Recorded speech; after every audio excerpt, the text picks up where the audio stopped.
호우 시절. 세상을 살다 보면 쉬이 잊히지 않는, 소위 말해 뇌리에 짙게 남은 잔상들이 생겨날 때가 있습니다. 유년 시절 창 너머 보이는 건너편 집의 벽면은 플라타너스 잎사귀로 채워져 있었고, 계절에 따라 새로운 색의 옷을 입고는 했죠. 추억은 때때로 마법 같은 힘을 발휘해서 잎사귀를 바라보던 아이의 모습과 그 공간을 3인칭의 관점에서 기억하게 하고, 더불어서 그 시간을 생생하게 느끼게 합니다. 작은 공간에서 홀로 느낀 작은 기억마저도 수십 년 세월이 무색하게 지금도 절절히 기억나는데요. 우리의 가슴을 뛰게 했던 사람들, 그리고 그들이 남긴 이야기는 지금도 여전히 우리의 시간을 청춘으로 안내합니다. 오늘 호우 시절은요, 우리에게 뜨거운 기억으로 남아있는 한 사람, 그 사람의 발자취, 그리고 그가 우리에게 남긴 이야기를 한번 나눠보려고 합니다. 호우 시절 호해 방송 신해철 편을 시작하겠습니다.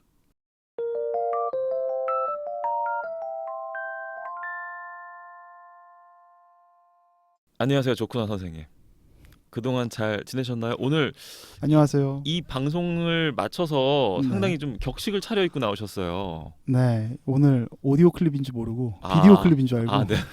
전 어떤 고인에 대한 그런 어떤 아, 추모나 이런 거를 혹시 노리고. 결혼 예식장 갔다 왔습니다. 아, 그렇군요. 잘하셨습니다. 또 외로움이 한층 배가 되셨겠군요. 네, 그래서 오늘 이 방송을 통해서 네. 시간을 보내보려고 합니다. 어쩐지 오늘 오프닝부터 유년 시절을 짚으시는 걸 보니까 뭔가 생각이 많으셨던 것 같은데, 오프닝에서 얘기 나온 그 아이가 조 선생님이신가요?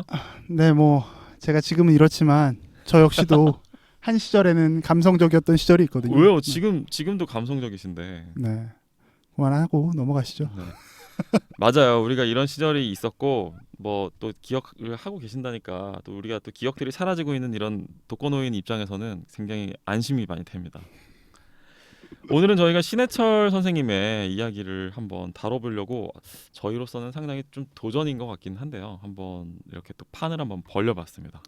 예, 뭐 사실 저희 방송 들으시는 분들께서는 시작하자마자 일종의 호외편이 나온 격인데 그러니까요. 저희 컨셉이 기본적으로 90년대와 뭐 2000년대의 뭐 영화나 드라마 같은 작품들 그렇죠. 소개하는 프로라고 바로 지난 시간에 저희가 말씀을 드렸었는데, 그렇죠. 바로 긴급 호외를 네. 편성하게 됐어요. 생각해보니까 10월 말이잖아 이러면서 시작하자마자, 아직 그리고 또 첫 회가 다 끝나지도 않았는데 바로 호해가 나와서 조금 머쓱하기는 하지만, 그만큼 저희들한테는 아주 많이 진짜 의미를 남기신 분이고 많은 영향을 줬던 분인데, 벌써 6년이나 됐어요, 가신 맞아요. 지가. 네. 참 안타까운 그런 일로 이제 세상을 떠나셨고, 그래서 저희 나름의 뭐 비록 가진 것은 없지만, 그분과의 뭐 접점이랄 것도 마땅히 없지만, 저희 나름대로는 작은 방 안에서 헌정 방송을 한번 해보고 싶었습니다.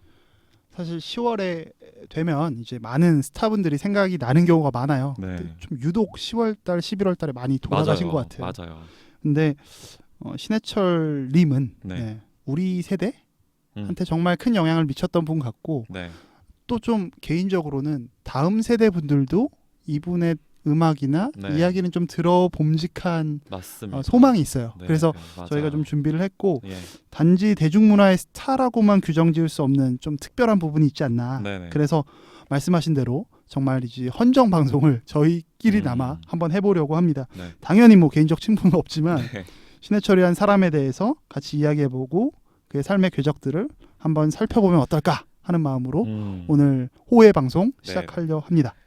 또 뭐 저희가 음악적으로 무슨 뭐 전문가는 아니지만 일종의 애호가이긴 하잖아요. 그쵸. 신해철이라는 한 사람을 지금의 젊은 세대에게도 기성세대 두 사람으로서 소개할 수 있으면 좋겠다라는 생각으로 방송을 한번 준비해봤습니다.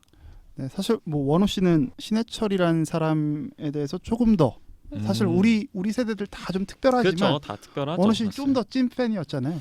어떤 느낌이에요? 어떤 애정을 갖고 있었어요? 그리고 어떤 사람이에요? 네. 찐 팬이라고 얘기하실, 맞아요. 왜 타인의 관점에서 보면은 뭐 팬이죠. 그러니까 진짜 근데 애정만으로 가득 차 있는 게 아니고 애증이라고 할 수 있을 것 같아요. 한때는 너무 좋아했었고 우상이었는데, 또 한때는 너무 밉기도 했었고 왜 저래라는 생각도 많이 했었고 그런 감정들이 다 이렇게 뭉쳐서 이렇게 막 어디서부터 이 실타래를 풀어야 할지 알 수 없는 상황에서 갑자기 이제 그런 이 황망한 그런 일이 생겼던 거죠. 근데 맞아요. 저희가 보통 그런 얘기들을 많이 해요. 그 2014년 4월 16일에 이제 그렇죠. 세월호 참사가 있었던 날에 그렇다고 하더라고요. 한국인들은 그날 그 소식을 우리가 들었을 때 어디에서 뭘 하고 있는지를 거의 대부분의 한국인들이 다 기억하고 있대요. 맞아요. 저도 기억납니다. 예, 그때 그 소식을 처음으로 음, 그걸 언제 어떻게 들었는지. 근데 네. 그만큼 이제 모든 사람들한테 큰 어떤 충격을 줬었던 사건이란 의미일 텐데 저 같은 경우에는 이 신해철님의 그 부고를 들었을 때도 제가 어디서 뭘 하고 있었는지가 되게 생생하게 기억이 나요. 그리고 또 참 신기하게도 제가 이 부고 소식을 들었을 때 제가 사촌 형이랑 같이 그 신사동에 있는 한 커피숍에서 커피를 마시고 있었거든요. 네. 근데 그 외사촌 형이었는데 그 형이 저한테 넥스트라는 밴드를 소개시켜 준 형이었어요. 아, 90년대. 네네. 제가 초딩 때죠, 그러니까. 되게 갑자기 시간이 중첩됩니다. 예. 네, 여러 가지가. 그래서 그 형으로 인해서 이제 그 형이 듣던 앨범 중에 하나가 이제 그 나라라 병아리라는 노래가 실려 있는 명반이죠. 넥스트의 2집 앨범 더 빙이라는 앨범인데 그 앨범을 처음으로 제가 그 형네 집에서 들으면서 이런 음악이 있구나. 뭔가 되게 위험한 느낌이 들기도 하면서 음습한 느낌이 들기도 하면서 네. 그러면서도 뭔가 또 나라라 병아리 같은 노래에는 또 되게 순수함이 있는 아주 따뜻함이 있는 그런 이제 음악을 처음 접했었던 저한테 소개시켜준 그 형이랑 같이 그 부고 소식을 들은 거예요. 그래서 한동안 또 그 형하고 같이 또 때 아닌 또 뭐 이제 신해철 이야기를 하면서 네. 그 형하고도 좀 더 가까워진 느낌을 느끼기도 했었던 그런 저한테 기억으로 남아 있습니다. 사실 뭐 대중음악 스타들이 갖고 있는 힘인 것 같아요. 네, 그러니까 서로를 그렇죠. 연결시켜주는 어떤 공통적 관심사를 통해서 그 시절의 추억이나 기억들을 우리가 다시 쫓게 하는 거잖아요. 그렇죠. 다시 한번 만져보게 하는 건데 네. 2014년 저는 사실 신해철님의 그 부고 소식을 들었을 때의 제 모습은 사실 기억이 안 나요. 네네네. 다만 그날 저녁 때 정리하면서 신해철을 생각했던 제 모습은 기억이 나요. 저는. 네, 왜냐하면 그분이 이제 며칠 동안 맞아요. 되게 네. 걱정을 많이 하게 했잖아요. 그리고 그런 마음이 있었어요. 정말 죽기야 하겠어? 그래 맞아. 왜냐하면 그랬었어요. 우리가 그 일반 시민들과 달리 좀 스타라고 해야 할까? 네, 좀 그렇죠. 이름이 있는 사람들은 어떻게든 치료가 될 것 같은 그런 느낌들이 좀 있잖아요. 맞아. 아주 정확한 그 느낌이었어요. 설마 신해철이 죽겠어? 이렇게. 네. 근데 그런 어떤 의료 사고 뭐 여러 논쟁이 있겠지만 그렇죠. 그런 일을 당하시는 걸 보면서 현실적으로 느껴지지 않았던 것 같아요. 그렇죠. 그 며칠이 저 맞습니다. 역시도. 맞습니다. 너무 생생하게 묘사를 해주셨는데 말씀하신 대로 대중 스타들의 힘이랄까 그런 것들이 저는 뭐 대중 예술가일 수도 있겠고 정치인일 수도 있겠고 그 대중들 한 사람 한 사람의 마음속에 각자의 신해철이 다 있는 것 같아요. 그렇죠. 네. 그랬는데 이런 특히나 또 이런 황망한 어떤 사고사의 경우에는 수많은 사람들의 마음속에 숨어있는 각자의 신해철들이 한 번에 사망하게 되는 거죠. 그렇기 때문에 마치 대량 학살과 같은 진짜 그런 쇼킹한 어떤 사건으로 이게 좀 더 사람들의 슬픔을 야기시키지 않았나라는 생각이 들기도 하고요.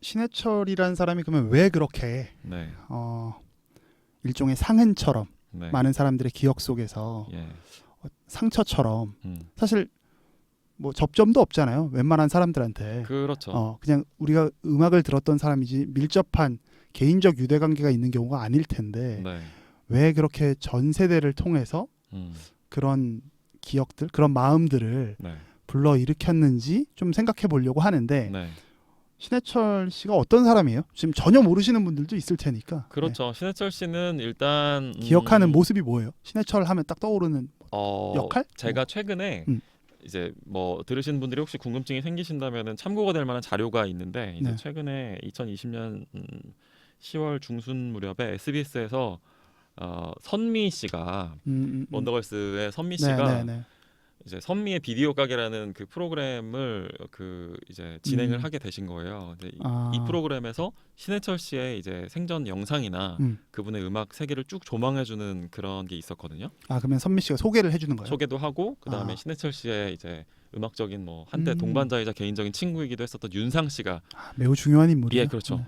게스트로 출연해서 같이 이제 이때는 어땠었고 이렇게 얘기를 하시더라고요. 근데 이제 선미 씨가 이제 제가 알기로 1992년 출생이신데 선미 씨가 태어나기 4년 전이군요. 4년 전에 신해철 씨가 무한궤도로 이제 대학가요제 대상을 타면서 그야말로 혜성처럼 등장을 하신 거예요. 아주 꽃미모 휘날리며. 그렇죠. 네. 그래서 그리고 또 대학가요제라는 게 지금은 뭐 사라졌지만 그 당시에 대학가요제라는 거의 그 위상은 지금의 뭐 예를 들면은 뭐 쇼미더머니나 슈퍼스타 K 같은 거였거든요. 그렇죠. 스타들의 등용문이라고 하죠. 뭐 예. 이런 말이 좀 웃기긴 한데 등용문이었어요. 등용문. 강변가요제 맞아. 대상. 요새는 그런 말 잘 안 대학가요제. 한다. 등용문이었어요. 맞아요. 그래서 근데 이제 선미 씨가 그런 얘기를 하더라고요. 자기는 신해철이라고 하는 인물을 물론 알지만 본인이 생각하는 신해철은 논객으로서의 신해철이 더 많이 기억에 남는다는 거예요. 맞아. TV에 많이 나왔었어요. 예. 그래서 근데 이제 저나 조쿠나 선생님 같은 경우는 아마 물론 논객으로서의 모습도 굉장히 큰 영향을 준 건 맞아요. 근데 그 저희가 좀 더 많이 기억하는 모습은 역시 뮤지션으로서의 모습이 좀 더 특히나 저한테는 이제 저처럼 10대 때 음악을 정말 중독자처럼 음악을 이렇게 파면서 듣고 있었던 사람한테는 뮤지션으로서의 영향은 정말 어마어마하게 그 대단하신 분이라고 볼 수 있고요. 그리고 우리가 지금 90년대 호우 시절이라고 할 정도로 뭐 영화나 뭐 드라마나 여러 가지 대중문화들이 정말 해마다 뭐 분기마다 쏟아지던 그 시대인데 이제 대중음악의 경우에도 이 당시 90년대를 거치면서 대중음악의 어떤 질적 측면이 굉장히 그 격상되는 시기거든요. 맞습니다. 그래서 예를 들어서 뭐 넥스트라고 하는 하나의 밴드만 보더라도 1집 앨범과 마지막으로 발표한 97년도에 뭐 이걸 4집이라고 볼 수 있는데 그러니까 넥스트 전기 넥스트를 말씀하신 거죠. 그렇죠. 네. 초기 넥스트와 후기 넥스트의 그 앨범을 들어보면 어떤 그런 사운드의 측면이 얼마나 많은 기술의 발전이 있었는지를 맞아요. 예를 들어서 후기 넥스트의 경우에는 그 사운드나 저도 되게 막귀인데 그렇게 막 이렇게 음질이나 이런 거 민감한 사람이 아니거든요. 근데 후기 넥스트의 음악은 지금 들어도 전혀 뭐 촌스러움이나 이런 게 없어요. 게다가 이제 멜로디 라인도 그렇죠. 뭐 사실 저는 그래요. 지금보다도 오히려 더 어떤 부분에서 세련돼 있다. 맞습니다. 예, 현재보다도. 그렇죠. 그리고 엄청나게 진지하게 음악을 했었다는 맞아요. 그 어떤 작가 정신. 그래서 음악을 하는 음악가, 대중음악가가 특히 뭐 우리가 이른바 딴따라라고 하잖아요. 그렇죠. 예를 들어서 JYP 박진영 씨 같은 경우에는 그래 나 딴따라야라고 하면서 이제 오히려 본인의 그거를 정체성을 그냥 딴따라에 맞췄었다면 사실 신해철 씨 같은 경우에는 그 다음에 뭐 천천히 말씀드리겠지만 윤상 씨나 뭐 그 시대에 뭐 이승환 씨나 서태지 씨 같은 경우에는 딴따라라고 하기에는 정말 이 사람들은 작가인 거예요, 그냥. 맞아요. 그래서 네. 한 해 혹은 2년에 한 번 정도씩 본인의 그런 생각과 세계관을 담아낸 앨범을 계속 발표하는 작가들이었던 거예요, 이 사람들은. 맞습니다. 그래서 그런 부분들이 원래 저희가 첫 회에도 말씀드렸다시피 이제 게다가 그때 당시 우리는 10대였었고 모든 것들을 너무나 그 민감하고 순수하게 또 받아들이는 시대였는데 그 시기에 이렇게 해마다 성장하는 이 작가들의 앨범들을 흡수할 수 있었다는 건 사실 저는 개인적으로 굉장히 큰 행운이라고 생각하고요. 그래서 특히나 신해철 씨의 경우에는 나이가 들면 들수록 10대 들었던 신해철과 20대 들었던 신해철과 30대에 들었던 신해철이 다 다르더라고요. 그리고 그 시절에 들려줬던 가사들이 사실 뭐 지금 저희가 살고 있는 나이보다 신해철 씨가 더 젊었을 때 쓴 가사들이잖아요. 그렇죠. 어찌 보면. 근데 굉장히 철학적이고. 맞습니다. 그래서 흔히들 신해철의 노래를 막 남자의 노래 뭐 이런 식으로 얘기할 때도 많아요. 뭐 이렇게 좀 너무 어떻게 보면 좀 똥폼을 잡는 거 아니야? 이런 이야기들을 하는 경우도 있는데 그렇죠. 이게 굉장히 신기한 건 10대 때 들었던 그 똥폼 잡는 가사가 10대 때는 그냥 멋있었죠. 20대, 30대를 지나면서는 그게 똥폼이 아닌 걸 느끼는 게 저는 신해철의 위대함이라고 생각해요. 맞습니다. 그 노랫말이 갖고 있는 힘이 맞습니다. 아 그게 거기에 철학이 있었고 진지함이 있었다. 제가 지금 원우 씨 말씀을 잠깐 끊고 이야기하는 건데. 네. 아니요, 근데 듣다 보니까 궁금한 게 생겼는데 네. 조근호 선생님은 이제 신해철 씨와의 첫 만남이 언제였다고 볼 수 있을까요? 저의 첫 만남은 재즈 카페 이 노래. 아, 네. 상당히 이른 단계네요. 네, 그러니까 우리 어렸을 때는 네네. 라떼는 말이야 이런 네네네. 꼰대 같은 네. 언어를 얘기해야 되는데 네, 그런 걸 말하는 프로예요. 네. 그 가요 톱 10 이런 게 진짜 인기 많았어요. 맞아요. 왜냐면 지금처럼 채널이 많은 것도 아니고 그렇죠. 그 매주 수요일에 했던 것 같은데 네. 가요 톱 10이 그 시간에 약간 필청 프로그램인 거야. 그렇죠. 초등학생, 중학생들한테. 맞습니다. 그래서 그때 처음 신해철을 만났던 걸로 기억나고요. 네. 근데 그때는 어찌 보면 신해철 씨가 웃으면서 이야기하기에는 자기는 딴따라라고 신해철 씨도 얘기를 해요. 네네. 그러나 실제 행동은 우리가 흔히 아는 딴따라의 느낌이 아니었죠. 그렇죠. 장인 정신, 작가 정신이 있었던 분인데 네. 그 시절 TV에서 보던 신해철은 저에게는 어찌 보면 딴따라의 이미지였을 수도 있어요. 네네. 근데 그러다가 신해철이란 존재를 제대로 인지하기 시작한 거는 오히려 넥스트 앨범이었던 것 같아요. 그렇죠. 역시 네. 그 도시인 때도 아니고 저는 좀 늦어서 맞아요. 나라라 병아리 때 맞습니다. 그게 이제 대중적으로 확 와닿았고요. 그때는 길거리를 가다 보면 그 레코드샵이 많아요. 네네. 그래서 그 레코드샵에서 여러 노래들이 나옵니다. 그렇죠. 뭐 한창 그 시절에 많이 나왔던 노래가 뭐 김종서 씨의 겨울비 맞습니다. 뭐 맞습니다. 그 즈음이에요. 네. 그래서 그때 이제 우리나라의 어떤 락 음악 근데 뭐 멜로디 락이라고 해야 되나 그런 거를 넥스트가 진행을 했었고 네. 이제 돌이켜서 뭐 저도 뮤지션 신해철을 좀 생각해 보면 왜 우리가 흔히들 그러잖아요. 뭐 8, 90년대, 90년대 네. 대중음악의 중흥기였다. 네네. 뭐 이런 이야기들 그렇죠. 많이 많이 해요. 하죠. 네. 근데 쭉 좀 떠올려 보면 제가 살았던 시대는 아닙니다만 네. 뭐 70년대에 산울림이라는 밴드가 있었고 그렇죠. 그다음에 이제 뭐 조용필 씨가 뭐 70년대 후반에 아마 데뷔를 했다는 걸로 저는 알고 있어요. 네네. 그리고 80년대에 대단한 가수들이 많습니다. 뭐 들국화라고 해서 그렇죠. 네. 한국 락의 뭐 엄청난 자존심이다. 네네. 뭐 이야기할 수 있는 분들도 있고 또 80년대 유재하라는 분 네. 앨범을 딱 하나 남기셨는데 그렇습니다. 그의 후예들이 뭐 지금의 유희열과 맞죠. 조규찬과 네. 아주 뭐 네. 김동률과 지금 우리나라 음악을 아직까지도 네. 현역으로 왕성하게 활동하시는 분들이 지탱하고 계신 분들이죠. 유재하의 음악을 통해서 사실 시작하신 분들이 많다라고 생각할 수 있고요. 네. 90년대 그러니까 신해철 씨가 1968년생이더라고요. 네, 맞아요. 1968년생을 조금 저도 좀 공부를 해봤더니 네. 사회학적으로 1970년생부터를 X세대래요. 그러니까 X세대의 아이콘이 딱 하면 서태지인 거야. 서태지와 아이들이고 서태지와 아이들과 버금갈 정도의 그리고 어찌 보면 제 개인적으로는 네. 그 이상의 역할을 한 사람이 신해철 아닌가 싶어요. 아, 그렇죠. 서태지, 신해철, 윤상 뭐 이런 분들이 X세대의 기수가 된 거죠. 맞습니다. 이분들이 네. 60년대 후반에 태어나셔서 네. 그러면서 음악을 하셨고 아까 원우 씨가 말씀하신 것처럼 90년대에 대중음악이 비약적으로 발전을 하는데 네. 그 비약적으로 발전하는 데 있어서 저도 물론 뭐 저는 음악에 정말 조예가 없지만 그냥 좋아했던 사람으로 네네. 들었던 풍어를 이야기하자면 90년대 우리나라 사운드가 굉장히 비약적으로 발전을 한다고 하더라고요. 네네. 그 발전을 하는 데 있어서 매우 큰 역할을 한 사람을 꼽으면 네. 이미 이야기를 많이 한 네. 윤상과 그렇죠.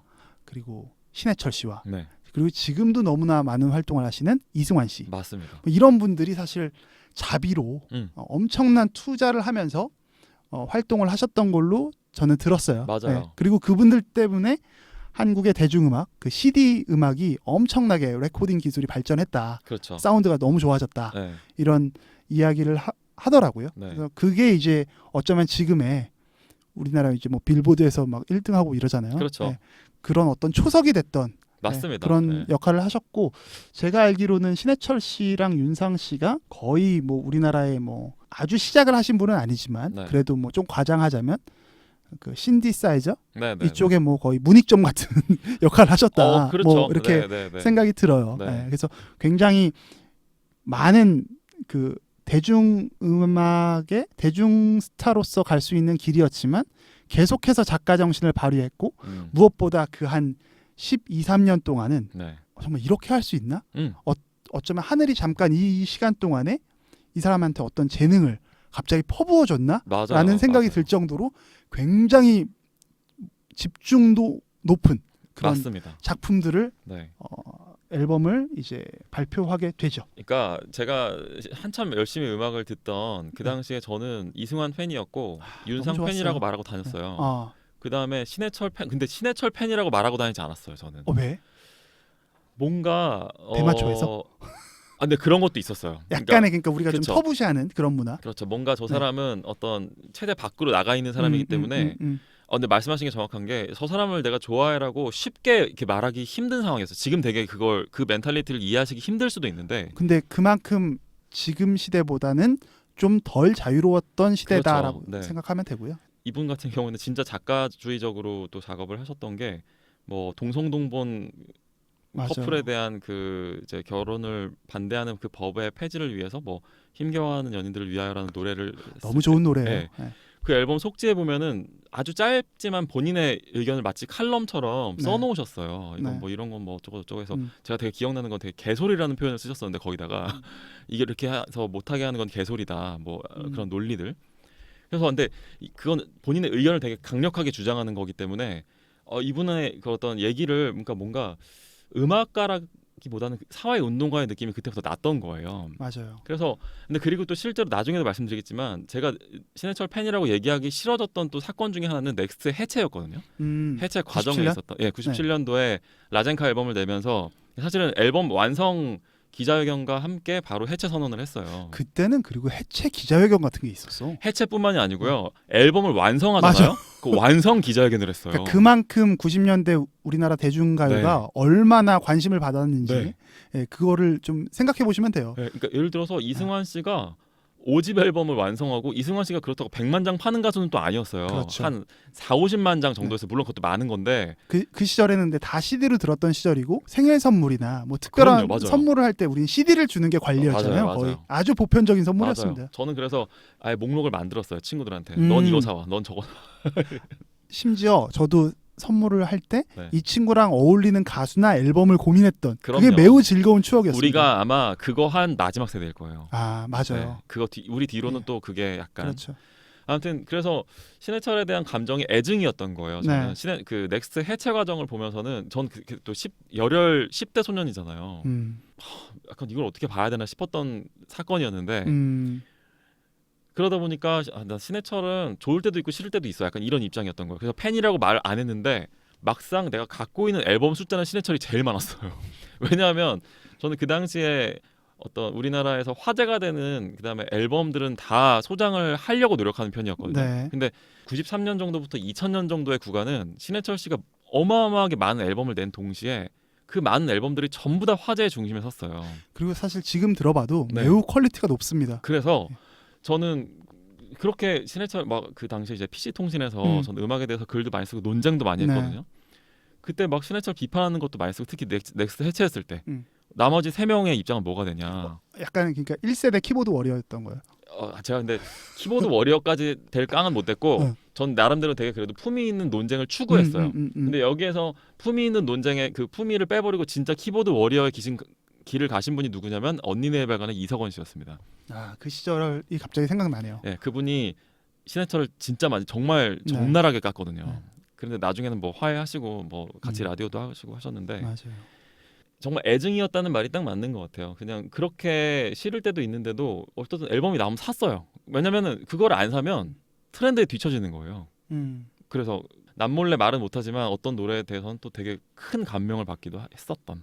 그러니까 약간 어떤 치기 어린 자존심에 그렇죠. 좋다고 내가 인정을 하지 않으나 그렇죠. 우리 그때 왜 뭐 H.O.T 좋아한다고 말 못하는 것 같은 약간 그런 거였던 거예요. 그냥 좋아하면 되는데 솔직하지 근데 못했어. 신해철을 H.O.T에 비유할 수 있냐라고 의구심이 드실 수도 있지만 사실 이제 약간의 음악 여정을 짚어보면 1988년도 무한궤도로 대상을 받으시고 그대에게라는 노래였죠. 정말 너무나 명곡이에요. 네, 지금 들어도. 지금까지도 응원가로 쓰이고 있는. 근데 이거를 또 요새 분들은 응원가인 줄 아는 거예요. 이게 좀 네. 이게 제가 꼰대 얘기했지만 너무 슬퍼요. 이 명곡을 그냥 물론 응원가가 나쁜 장르는 아닌데 네. 응원가로서만 네. 느낀다는 것 자체가 왜냐하면 이 감성은 사실 젊은 사람들에게 뿐이 아니라 네. 지금의 50대에게도 전 통할 수 있는 그렇죠. 음악이라고 생각하거든요. 맞습니다. 네. 그래서 88년도에 그 무한궤도를 이제 대상을 타시고 네. 그리고 얼마 안 돼서 이제 1차 대마초 파동이 있었죠. 구속이 네. 돼요. 근데 그때는 거뜬히 극복합니다. 그냥 그리고 심지어 그때 그 쓰신 글 보았어요? 에세이? 어떤 쾌변 독설 말씀하시는 건가요? 아 저는 그 제목까지는 모르겠고 네, 이 사람이 수필을 썼더라고. 맞아요. 그래서 뭐 그걸 동아일보인가에 연재를 했는데 네, 신해철 네. 씨가 그 연재했던 걸 제가 저도 뭐 요번에 봤어요. 네, 네, 네. 저는 뭐 근데 그러니까 그때는 자기는 거뜬히 이겨낼 수 있다. 음, 이런 식으로 썼고 음. 그다음에 뭐 좀 이따 원호 씨가 얘기하겠지만 네. 다시 또 2차 대마초 네. 파동이 있죠. 근데 실제로 네. 그때 무한궤도 직후에는 거뜬히 일어났어요. 맞아요. 그리고 네. 나서 이제 신해철 씨가 뭐 솔로 앨범 그 계속 활동 이어가신 건데 그때 아이돌 인기였어요, 진짜. 그래갖고, 정말 그렇습니다. 그래갖고 그 연말 가요대상 때 지금은 왜 아이돌들이 이렇게 막 남녀 이렇게 막 축하 무대 하잖아요. 맞아요. 그거를 예전에 이제 강수지 씨랑 예. 신해철 씨가 예. 하셨었어요. 그때. 어. 그래갖고 뭐 근데 그랬었을 수 있었던 이유 되게 큰 이유 중에 하나는 신해철 씨가 뭐 이런 얘기가 중요한 건지 모르겠지만 이제 명문대 출신이라는 거. 그렇죠. 서강대 중퇴죠. 철학과인데 그 당시까지는 아직 중퇴가 네, 아니었을 그때는 수 다니고 있으니까. 있었어요. 네, 네. 그래서 쟤는 그래도 먹물이고 그 대화가 통하는 음. 어떤 메인스트림의 안에 속해 있는 그런 음. 애다. 그리고 신해철 씨가 대학가요제에서 대상 받고 수상 소감 혹시 기억나세요? 네. 기억나요. 그 풋풋함. 네. 음.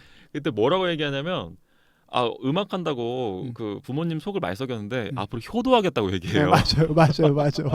그런 시대였어요. 그리고 이거에 왜 이렇게 웃었냐면 네. 그 시대 때문에 웃긴 것도 있지만 네. 신해철이라는 사람이 갖고 있는 이미지랑 너무 달라. 그러니까 막 효도를 하고 이제 막 그런 것 자체가 그 10년 뒤에 신해철과 너무 달라. 그렇죠. 진짜.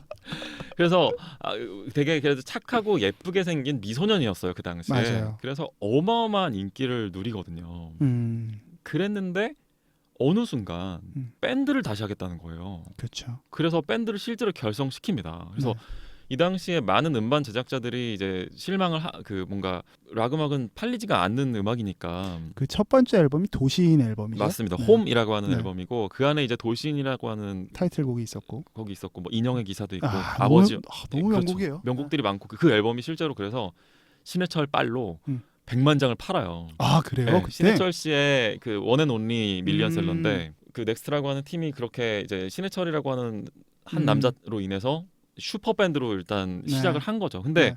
일단 처음으로 제가 그때 이거는 이제 저도 그 넥스트 1집은 너무 어려서 그 당시에 동시대에 즐기지는 못했거든요. 저도 마찬가지입니다. 지금 생각해 보면 그때 아이돌로서 최고의 인기를 구가하던 사람이 갑자기 밴드 멤버의 하나가 되는 거잖아요. 물론 그렇죠. 리더는 신해철이지만 이거를 결정했을 때 나이가 26, 7 되는 거잖아요. 어떻게 네. 그런 한국 나이로. 결정을 그런 큰 결정을 할 수 있었을까? 음. 이거는 그 뒤로 그 이어지는 신해철 씨의 어떤 작가 정신을 설명할 수 있는 정말 대단한 각오를 가지고 넥스트를 결성하셨던 것 같아요.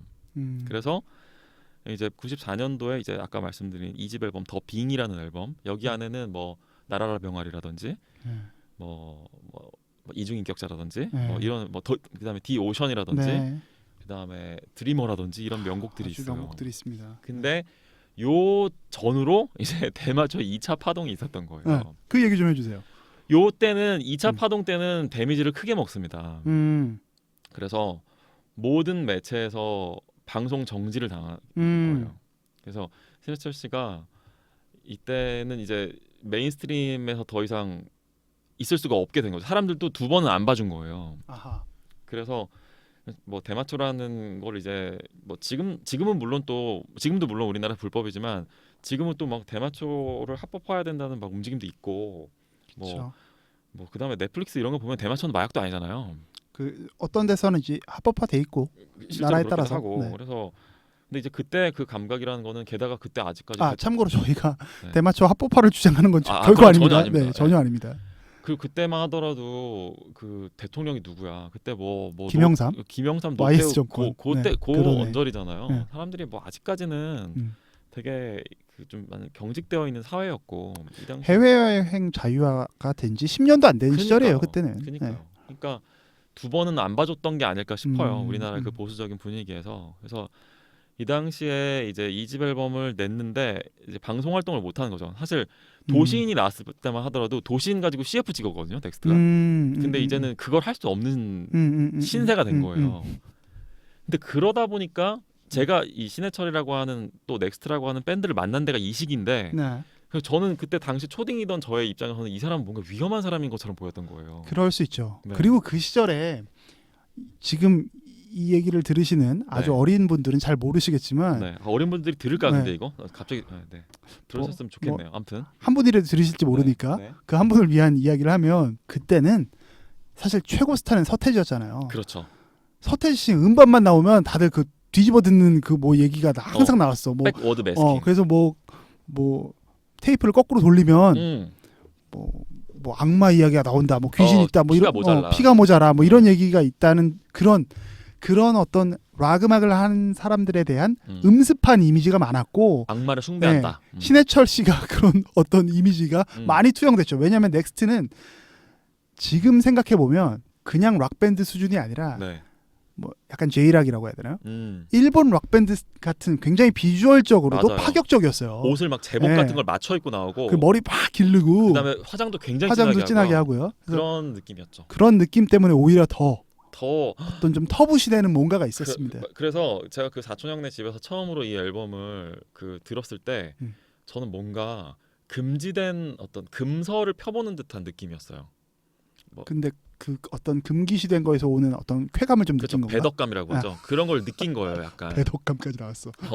그래서 근데 뭔가 위험한 느낌이 났던 거는 분명한데 또 이상한 매력이 있어요. 맞아요. 예를 들어서 더 드리머나 뭐 오션 같은 노래들은 멜로디가 굉장히 아름답거든요. 맞습니다. 그 노래는 그냥 10대가 들어도 좋은 노래예요. 그래서 그 노래에 막 빠져들긴 하는데 더구나 되게 희망적인 부분도 있어. 그렇죠. 노래가. 그래서 이러면 안 될 것 같은데 자꾸 땡겨지는. 근데 그게 맞아요. 저만 느낀 게 아니라 그 당시에 많은 대중들이 그걸 느꼈던 것 같아요. 신해철 씨가 1993, 4년 고 무렵부터 96년 정도까지 방송 정지를 당하시는데 네.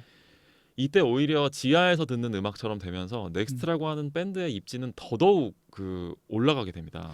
거의 제 기억에는 90년대 한국 락을 딱 대표하는 한 가지 락 밴드를 그렇죠. 꼽자면 전 넥스트일 것 같아요. 가장 상업적으로 성공한 밴드란 기록은 뭐 여전히 유지되고 네. 있을 것 같고 맞아요. 어느 정도였냐면 이제 넥스트가 그 당시에는 방송을 못 하니까 공연 위주로 활동을 네. 했는데 막 그래서 지금 생각하면 되게 놀랍게도 대학로 소극장 같은 데서 또 공연을 했어요. 넥스트는. 그래요. 뭐 큰 데서도 하셨지만 네. 그래갖고 이제 그런 음반 공연 실황을 녹음한 라이브 앨범이라고 하죠. 맞아요. 이 라이브 앨범들을 쭉 내셨는데 그 라이브 앨범이 막 20만 장씩 나가고 그랬어요. 그리고 그 라이브 앨범에서 또 신해철이 또 메시지를 막 던집니다. 그렇죠. 또 뭐 관객들한테 하는 이야기. 그렇죠. 굉장히 좀 그 당시엔 파격적인 거예요. 맞아요. 그런 걸 레코딩으로 옮겨놓는 맞아요. 것 자체가. 예를 들어서 뭐 조금 뒤에 얘기긴 하지만 그 아까 말씀드린 동성동본 이야기가 네. 담겨 있는 노래 부르기 전에는 네. 지금 이 공연장에 동성동본으로 괴로워하는 맞아요. 커플들을 모셨다고. 네. 그러면은 그건 사실 사회운동가의 영역이거든요. 거기서부터는 그렇죠. 그런 것들을 말씀하신 대로 음반에 녹음해서 이제 그걸 듣고 있는 팬들을 정말 생각을 한번 해보게 만드는 거죠. 그런 역할까지도 하셨던 거예요. 근데 여전히 그런 이 사람은 뭔가 나쁜 인간인 것 같은 느낌을 많이 받았던 게 아까 말씀드린 백워드 매스킹도 그 나라라 병아리 같은 그런 또 했었죠. 네, 그런 얘기 있었던 것 나라라 같아요. 병아리를 거꾸로 돌리면은 병아리는 내가 죽였다라고 하는 너무 지금 생각하면 너무 잔망스럽게 귀여워. 네, 메시지가 나온다. 그래서 저는 초딩이니까 그리고 그때 그 당시에 서태지 이거는 진짜로 좀 장난 아니었거든요. 그리고 우리가 초딩 때는 병아리를 팔던 사람들이 있었기 때문에 맞아요. 병아리가 죽으면 얼마나 슬픈 거야. 그리고 그 당시에 또 그 시대의 멘탈리티를 좀 이해하셔야 되는 게 빨간 마스크 이런 괴담이 맞아. 뉴스에까지 나올 맞아요. 정도였어요. 맞아요. 그래서 그런 SNS나 이런 게 없기 때문에 풍문이라고 하죠. 그렇죠. 이런 괴담이 되게 좀 실존적인 어떤 그 공포를 주던 시대였어요. 정말 사회적 문제가 되던 시기입니다. 네, 그런 뉴스 것들이. 데스크에 나왔다니까. 그래서 막 빨간 마스크가. 근데 나라라 병아리 사건도 있고 이래서 막 되게 위험한 듯한 느낌이 들었지만 그 시기에는 어떻게 보면 인디 밴드의 느낌도 났던 거예요. 그냥 이렇게 그렇죠. 현장에서 이렇게 막 버스킹까지는 아니지만 네. 되게 아는 사람들만 아는 그런 한때 스타였다고 하는 또 그 지명도는 어마어마한 또 사람이지만 또 그런 사람이 지하에서 행동하는 거 활동하는 거에 대한 뭔가 또 그런 거 뭐야 B급 감성이 또 겹치게 되는 그런 구간이 되면서 사실 결과적으로는 신해철 씨의 어떤 캐릭터에는 좀 더 상승 효과가 났던 것도 사실이었던 것 같아요.